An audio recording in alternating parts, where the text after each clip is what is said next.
Hello everyone and welcome back to my US Diary official YouTube channel. I hope you guys are having a wonderful day. Before we start, please hit the subscribe button and give this video a thumbs up.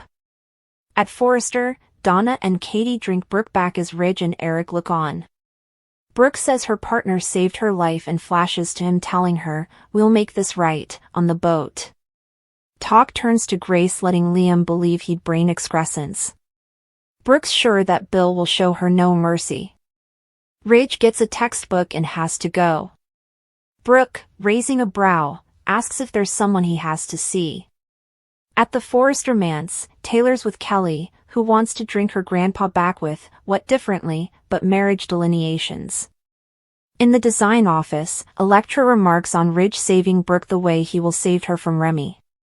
She tells her swain it's commodity she'll no way forget. Will urges her to open up to him. Electra admits she's still floundering, and they embrace. Amid some flashbacks, Will assures his gal he'll always be then for her. Electra confesses that the fake buff made her more conservative when it comes to some effects, including them. She assures her swain that she wants him.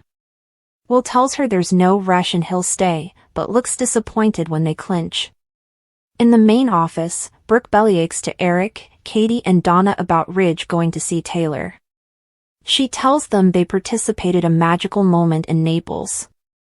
Eric and Donna try to assure Brooke that everything will work out with Ridge. When they leave, Nick appears to check on the golden and clear many effects up. Katie's sure to mention Ridge coming to Brooke's deliverance as she leaves the office. Nick apologizes for the boat accident and is glad to see that Brooke's okay. When Nick learns Ridge has gone to see Taylor, he pulls out an engagement ring and reveals he had offer planned for their boat trip. "I love you, Brooke." She gasps, "I love you too." At the Forrester manse, Ridge has arrived and Taylor and Kelly give him the full court press on all thing marriage and honeymoon related. Taylor wants to go back to St. Thomas, where it all started. Since they see and do flashbacks to those scenes, Tay tells her granddaughter each about the treasure casket containing her ring. Kelly gets an idea and runs off. Ridge perches beside Taylor and cranks about Nick horning in on their business trip in Italy and putting himself and Brooke in peril. Taylor's sure it was hard for him to nearly lose Brooke but takes the occasion to remind Ridge that the golden has a pattern of unhealthy jest.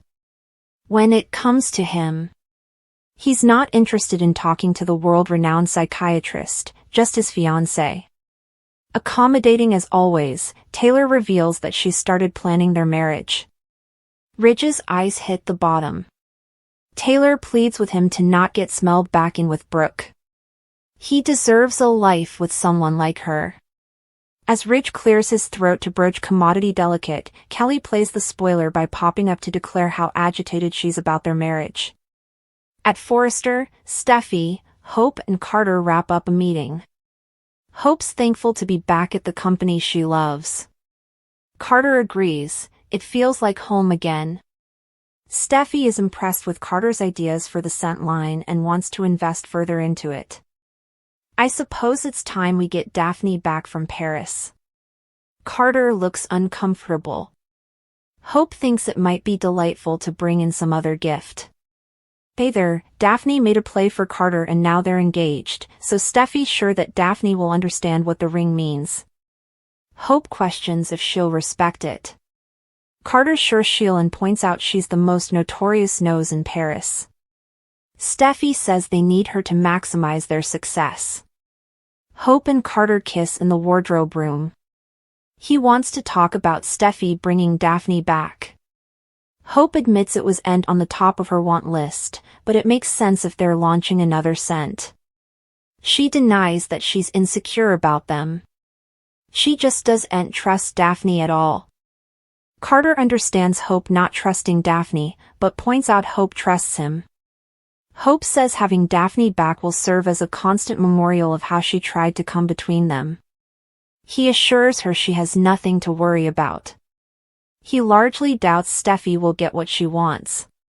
Hope muses that Daphne clearly prefers Paris but she might move for a man. Carter repeats that she has nothing to worry about. They kiss.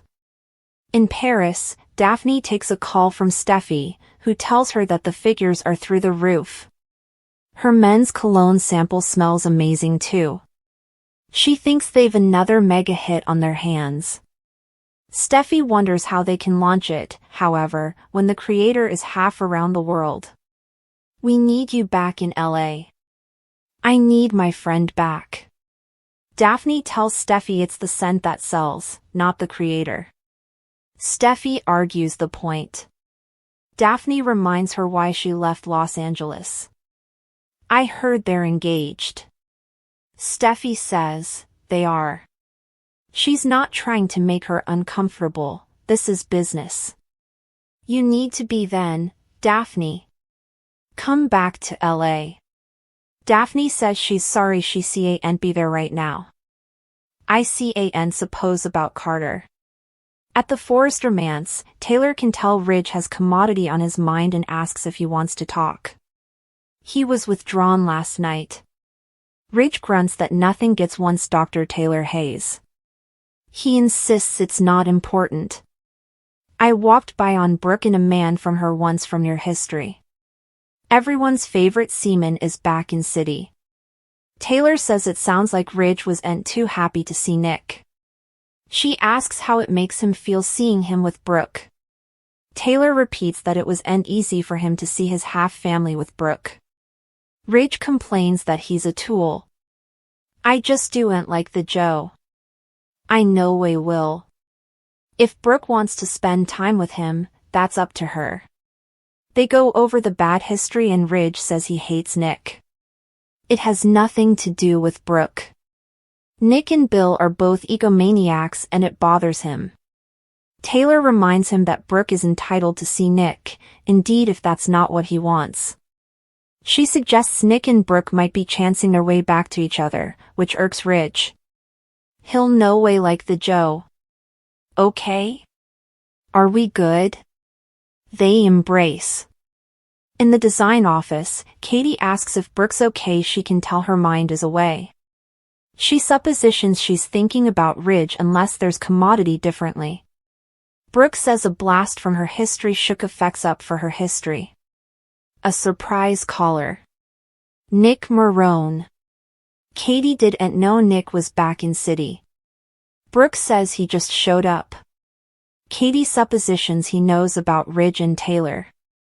Katie thinks it must feel nice to be pursued and remarks on him showing up with Brooke came single.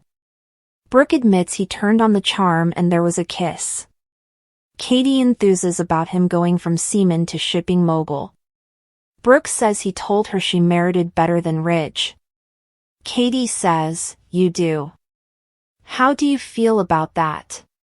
Brooke believes she deserves better. Ridge needs to understand that he has to treat her better. I prompted him to come back to me. Katie thinks perhaps Nick coming back has happened at the right time.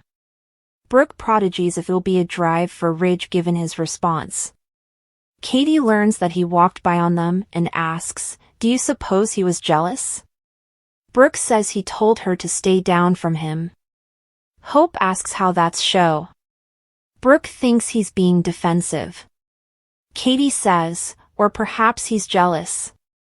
Nick is allowing back to a time when folks smoked on detergents and he was first meeting Brooke Logan. Brooke emerges from her restroom and thinks back to her last distressing discussion with Ridge. Eric tells Ridge how important pain Brooke was in when they were in Capri. He says the timepiece is ticking and Nick is brewing. Eric wants him to stop taking Brooke for granted. He knows he made a pledge to Taylor but Steffi and Thomas don't need him to marry their mama. Ridge tries to explain he is simply with Taylor for those reasons but Eric continues saying how Brooke has been patient for so long. One day, she wouldn't be around staying on him. Bridget arrives and asks how Finn's exploration is going into Liam's case. He says he's further determined than ever to get down to business with Grace.